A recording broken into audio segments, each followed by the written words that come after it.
दिल्ली बॉम्बस्फोट प्रकरणामध्ये धक्कादायक माहिती समोर आली आहे। लाल किल्ल्याजवळ झालेला हल्ला दहशतवाद्यांचा आत्मघाती हल्ला होता का असा प्रश्न उपस्थित होतो। I-20 कारमध्ये स्फोटकं लावून स्फोट केल्याची माहिती आहे। हल्ल्याच्या 3 तासांपूर्वी लाल किल्ल्याच्या पार्किंगमध्ये ही कार उभी होती। ऐन गर्दीच्या वेळी कार रस्त्यावर आणून घडवून हा स्फोट घडवून आणला का अशीही चर्चा आहे। स्फोट झालेल्या कारमध्ये फरीदाबाद मॉड्यूलचा एक दहशतवादी असल्याचाही संशय आहे। फरीदाबाद मॉडेलच्या प्रमुख सदस्य डॉक्टर उमर मोहम्मद कारमध्ये असल्याचा संशय आहे। गाडीतील तिन्ही मृतांच्या डीएनएची तपासणी सुरू आहे। दिल्लीतील या स्फोटासंदर्भातली ही नवी माहिती, नवी अपडेट आपण पाहतोय। लाल किल्ल्याजवळ झालेला हल्ला दहशतवाद्यांचा आत्मघाती हल्ला होता का अशी चर्चा आता सुरू झाली आहे।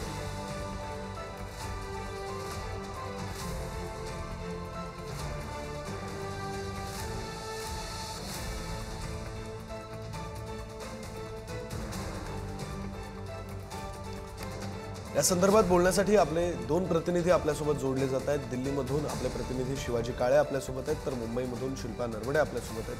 सुरुवातीला थेट दिल्लीमध्ये जाऊया, जिथे ही घटना घडली। आपले प्रतिनिधी शिवाजी काळे आपल्यासोबत आहेत। शिवाजी, काय नेमके ताजे अपडेट या सगळ्या प्रकरणासंदर्भातले समोर येत आहेत? आत्ता सुद्धा तुम्ही ज्या परिसरात दिसताय तिथं पाठीमागे बॅरिकेटिंग केलेलं आहे। दिल्ली अर्थातच हाय अलर्टवरच असेल। अगदीच विक्रांत, पूर्ण 12 तास झालेले आहेत। काल 6:52 हा स्फोट झाला होता आणि आता 6:55 झाले आहेत। थोडक्यात पूर्ण 12 तास झालेत या घटनेला आणि त्या घटनेनंतर जी माहिती समोर येत आहे ती अत्यंत धक्कादायक आहे। मी सुरुवातीला या ठिकाणची अपडेट देतो। ज्या पद्धतीने सुरुवातीला जर आपण पाहिलं तर हे बॅरिकेटिंग अगोदर लावण्यात आलेलं होतं, कारण त्या ठिकाणी बऱ्यापैकी कारचे अवशेष म्हणा, काही लोकांचे रक्त अशा पद्धतीने सांडलेलं होतं आणि आता हळूहळू हा रस्ता क्लिअर करण्यासाठी हे बॅरिकेटिंग पुढे ढकललं जात आहे। त्या ठिकाणच्या सगळ्या ज्या गोष्टी आहेत त्या हे फॉरेन्सिकची टीम आहे इन्व्हेस्टिगेशनची, ती पोहोचलेली आहे आणि प्रत्येक गोष्टीचा बारकाईने निरीक्षण केलं जात आहे। हे सध्या या ठिकाणी सुरू आहे। आता या अपघाताचं जे कनेक्शन जोडलं जात आहे ते फरीदाबादशी जोडलं जात आहे। आपण पाहिलं असेल, रविवारी या ठिकाणाहून 300 किलोग्रामहून अधिक RDX किंवा अमोनियम नायट्रेट जे आहेत ते जप्त करण्यात आलं होतं आणि त्याचं कनेक्शन पुलवामाशी जोडलं जात होतं। आता या सगळ्या केसमध्ये एक माहिती मिळते, दिल्लीमध्ये ज्या गाडीचा स्फोट झाला ती गाडी मोहम्मद सलमानची होती। तो गुरुग्राम मधील शांतीनगर मधील घर क्रमांक 631 मध्ये राहणारा होता। त्याच्या मालकाचं म्हणणं असं की त्याने ही सलमानला विकली होती आणि सलमानचं म्हणणं आहे की त्याने पुलवामाच्या तारीखला ही गाडी दिली होती। आता या सगळ्यामध्ये जी माहिती मिळते त्यानुसार डॉक्टर मुजम्मिल, आपल्याला माहिती आहे की फरीदाबादमधून अल-कलाहाज युनिव्हर्सिटीमध्ये डॉक्टर शिकवत होता, त्या डॉक्टरला काल अटक झालेली आहे आणि त्याच्याकडे मोठ्या प्रमाणात स्फोटकं सापडलेले आहेत आणि हा मुजम्मिल जो होता तो पुलवामाला राहणारा होता। आता हा जो तारीख सांगितला जातो आहे तो देखील पुलवामा राहणारा होता। तर एकंदरीत जर पाहिलं गेलं तर एक कनेक्शन स्थापित होत आहे की जे फरीदाबादमध्ये काल हरियाणाच्या फरीदाबादमध्ये ज्या मोठ्या प्रमाणात स्फोटकं सापडली, त्याचबरोबर आपण पाहिलं असेल गुजरातमध्ये देखील काही लोकांना अटक करण्यात आली होती। तर ह्या सगळ्यांचं कनेक्शन या ठिकाणी जोडलं जात आहे। अद्यापपर्यंत थेट असं गव्हर्नमेंटनी या संदर्भामध्ये अनाउन्समेंट कुठलीही बाब केलेली आहे, मात्र जे कनेक्शन समोर येते त्या या पद्धतीने आहे। दुसरीकडे सरकारने या सगळ्या संदर्भामध्ये UAPA ऍक्ट खाली जी आहे ती चौकशी सुरू केलेली आहे आणि गुन्हा दाखल केला आहे आणि त्याचाच भाग म्हणून आपण जर पाहिलं तर पूर्ण इन्व्हेस्टिगेशन जे आहे ते सुरू आहे। एक म्हणजे विक्रांत सांगायचं म्हणजे जर हा साधा स्फोट असता तर आतापर्यंत यंत्रणा एवढ्या रेड अलर्टवरती गेल्याच नसत्या। दुसरी गोष्ट या ठिकाणी NSG असो, NI असो, त्याचबरोबर आता FSL आहे, या सगळ्या टीम ज्या आहे त्या इन्व्हेस्टिगेशन केलेलं नसतं। त्यामुळे यामध्ये निश्चितपणे काहीतरी टेरर अँगल आहे हे या ठिकाणी मानलं पाहिजे। दुसरा मुद्दा, डॉक्टर मुजम्मिल शेख आणि एक मौलाना यांच्या घरामधून 2900 किलोग्रॅम जे आहेत ते स्फोटकं जे आहेत फरीदाबादमध्ये सापडल्याचं समजलं होतं काल।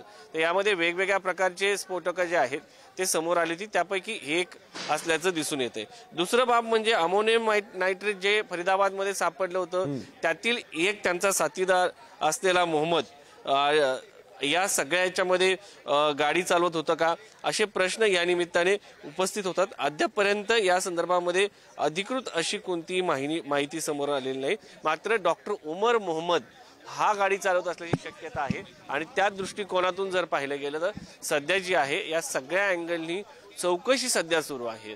कारण डॉक्टर उमर मोहम्मद हा अद्यापर्यंत मिळालेला नव्हता.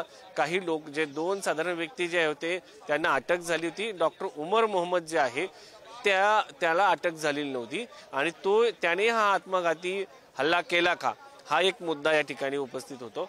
कारण ज्या पद्धतीने जी माहिती मिळते त्यानुसार ही जी कार होती, ही कार 3 तास साधारण हा जो लाल किल्ला परिसर आहे विक्रांत, त्या भागातल्या पार्किंगमध्ये उभा होती आणि ऐन गर्दीच्या वेळेस ती या ठिकाणी आणण्यात आली. ज्या पद्धतीने ती गाडी आली, त्या गर्दीची वेळ, त्या गाडीचा स्फोट होण्याची जागा, या सगळ्या गोष्टी ज्या आहेत त्या घातपाताची शक्यता अधिक बळकट करतात आणि त्यामुळेच हा घातपात आहे का असा प्रश्न या निमित्ताने उपस्थित होतो. आता या सगळ्या प्रश्नांची उत्तरं जी आहेत स्वतः पोलीस जोपर्यंत देत नाहीत ती तोपर्यंत स्पष्ट होणार नाही. मात्र एक बाब ही आहे की ज्या भागामध्ये हा हल्ला झालाय त्या ठिकाणचा भाग अत्यंत संवेदनशील आहे. माझ्या लेफ्ट बाजूला जर पाहिलं तर हा लाल किल्ल्याचा भाग आहे. पोलिसांकडून यंत्रणांकडून माहिती दिली जात नाही, अधिकृतपणे काही स्टेटमेंट येत नाही, तोपर्यंत आपण अंदाज लावू शकतो, प्रश्न उपस्थित केले जाऊ शकतात. तुम्ही जोडलेलेच राहा. पुढच्या बातमी संदर्भात सुद्धा तुमच्याशीच बोलायचं आहे. दिल्ली बॉम्बस्फोटाचं फरीदाबाद कनेक्शन आता उघड झालेलं आहे. फरीदाबादमध्ये सापडलेल्या 2900 किलो स्फोटकांशी या स्फोटाचं कनेक्शन आहे. फरीदाबादमध्ये डॉक्टर मुजम्मिल शकील आणि एका मौलानाच्या घरातून स्फोटकं जप्त करण्यात आली. फरीदाबादमध्ये सापडलेल्या अमोनियम नायट्रेटचा दिल्ली स्फोटांसाठी वापर करण्यात आला.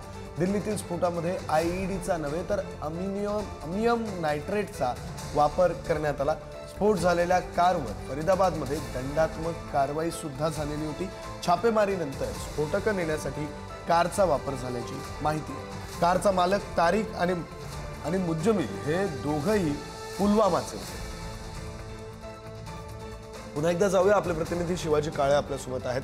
शिवाजी, या सगळ्याच्या अनुषंगानं काय तपशील नेमके आपण देऊ शकतो? कारण फरीदाबादचं कनेक्शन समोर येत आहे, दोघंही पुलवामा मधले असल्याची माहिती समोर येते, त्या सगळ्याच्या अनुषंगानं बोलूया.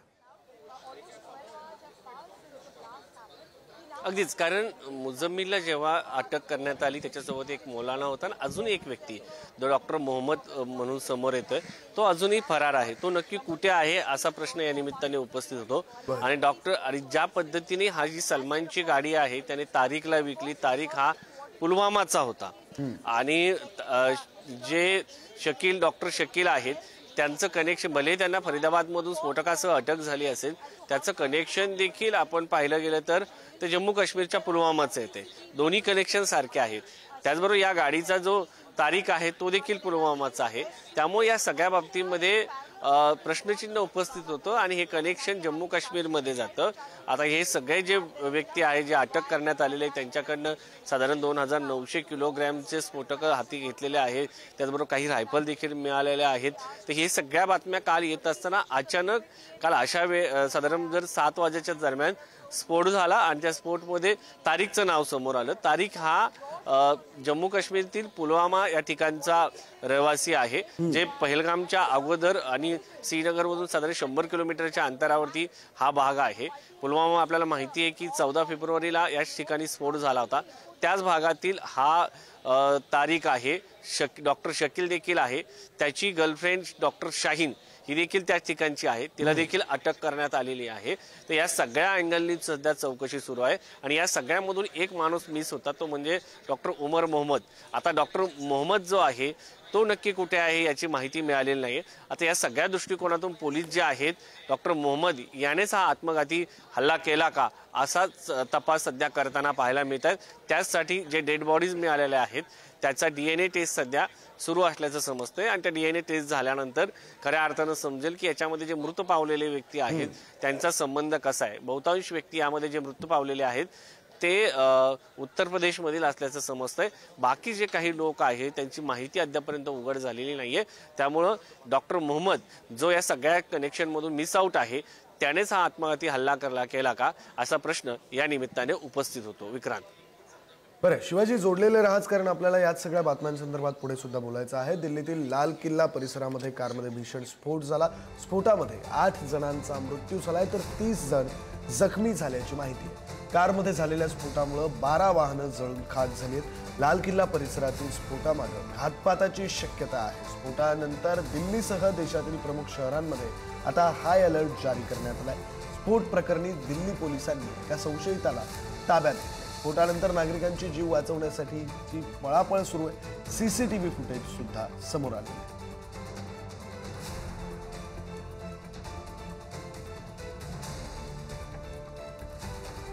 दिल्लीतील चांदणी चौक परिसर हा आज बंद राहणार आहे अशी नवी माहिती समोर येते। अपडेट समोर येते। दिल्लीतील चांदणी चौक परिसर आज बंद राहणार आहे। काल झालेल्या या स्फोटानंतर दिल्लीतील चांदणी चौक परिसर आज बंद ठेवला जाणार आहे।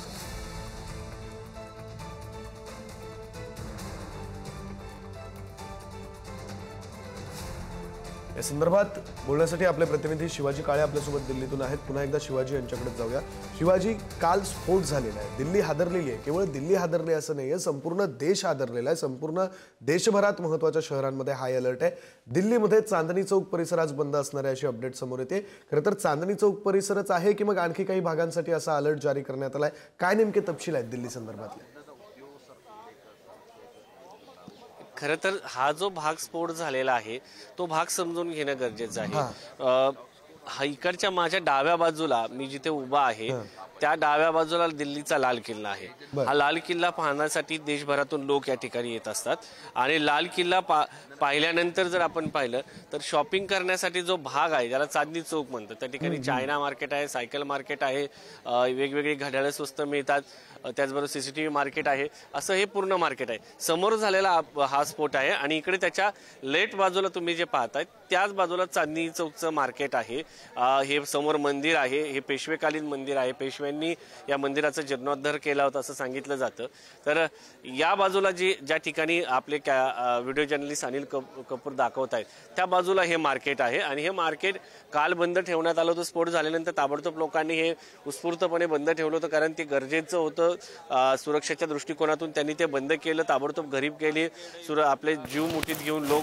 त्यानंतर हे मार्केट जे आहे ते आजही बंद राहणार आहे कारण हे मार्केट सुरू झाल्यानंतर लोक तिथं जर आले तर गर्दी होऊ शकते आणि हा जो भाग आहे हा अत्यंत संवेदनशील भाग म्हणून पाहिला जातो आणि या संवेदनशील भागामध्ये आता जर आपण पाहिलं तर अशा पद्धतीने हा रस्ता जो आहे हा सातत्याने रहदारीचा अत्यंत गर्दीचा म्हणून राहिलेला आहे। सुदैव म्हणावं लागेल की जो स्फोट झालेला आहे तो 100 मीटर अलीकडे आणखी झाला असता तर याच्यामध्ये जीवितहानी जी आहे ती अत्यंत मोठ्या प्रमाणात झाली असती।